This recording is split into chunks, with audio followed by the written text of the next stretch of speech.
Welcome to this deep dive. Today we're jumping into this fascinating material you shared on cryptocurrencies and blockchain. Yeah, there's a lot there. Our mission really is to boil it down, right? Use the examples in the sources to make these, well, complex ideas feel simpler. Get the core understanding without all the jargon. Exactly. It's about getting to grips with this idea of digital value. Mm. And the sources use a neat starting point. Remember that old Aradaba, the flour tin where people might stash cash? Huh, yeah, I do. Imagine a sort of digital version of that, but instead of just your family knowing, it's managed by a whole network. That idea is kind of central. Okay, so let's unpack the first big question. What is cryptocurrency, basically? Right. So think of it as digital cash. It only exists online. It's not printed by governments or, controlled by a central bank like the regular money we use. No central bank, so who's in charge? Well, that's the thing. It's not one single entity. It's managed by a network, a whole bunch of computers all working together across the globe, like a community currency almost, but massive. And the most famous one, the one everyone's heard of, is Bitcoin, right? The sources call it the Amitabh Bachchan of crypto. Huh.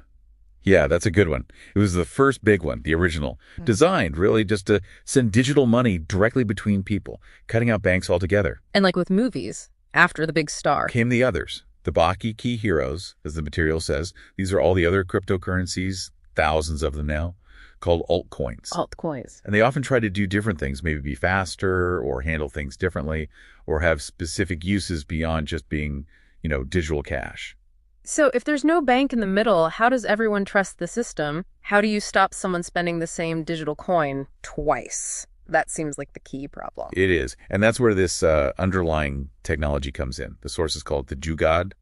The clever fix, it's called blockchain. Blockchain. Right. Heard that a lot. Yeah.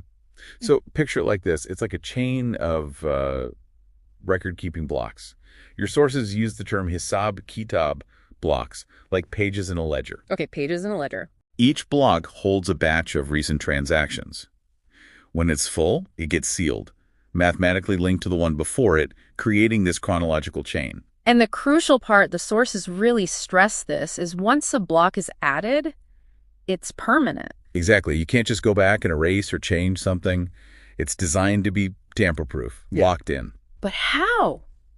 If there's no one master copy holder, how is it kept safe? Who checks it? That's the decentralization bit. It's the Sabke Paz copy high idea. Yeah. Everyone on the network has a copy. Everyone, like the whole chain. The whole chain, yeah. Distributed across maybe thousands of computers worldwide. So if someone tries to cheat, tries to change their copy. You won't match all the others. Exactly. Yeah. The network looks at all the copies, sees the mismatch, and just rejects the fraudulent one. That's what makes it so secure.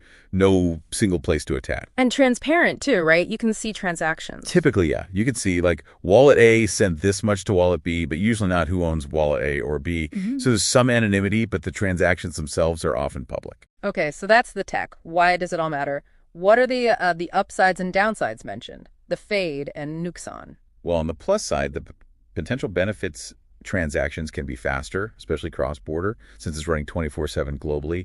Potentially lower fees, too, sometimes. And that built-in security from the blockchain. There are big risks. The sources are clear on that. Oh, absolutely. Big risks. Volatility is a huge one. Prices can just swing wildly. Like the example says, something worth 100 in the morning could be 50 or 200 by evening. Highly speculative. Yeah, that sounds risky. And unfortunately, it attracts scams, lots of them. The material specifically warns about those double your money schemes. They're almost always frauds preying on people hoping for quick riches. Right. Be careful. So wrapping it up then, crypto is digital money, no central bank. Blockchain is this secure, shared ledger tech that makes it work. That's the gist. It's this potentially game-changing tech, but it comes with both exciting possibilities and, very real dangers. It could change how we view money. And definitely, as the sources strongly advise, this is just for understanding the concepts, right? This isn't investment advice. Absolutely not. The market is incredibly unpredictable. You have to do your own research. Opta research could Cairo, as they say, before considering anything. We're just breaking down the info provided. Just guides to the material here. Right. And maybe a final thought to leave you with. Think about what a system like this, global, instant, transparent value transfer without needing the old banks could mean. Not just for finance, but for potentially giving access to financial tools to millions, maybe billions who are currently left out. It's a big thought.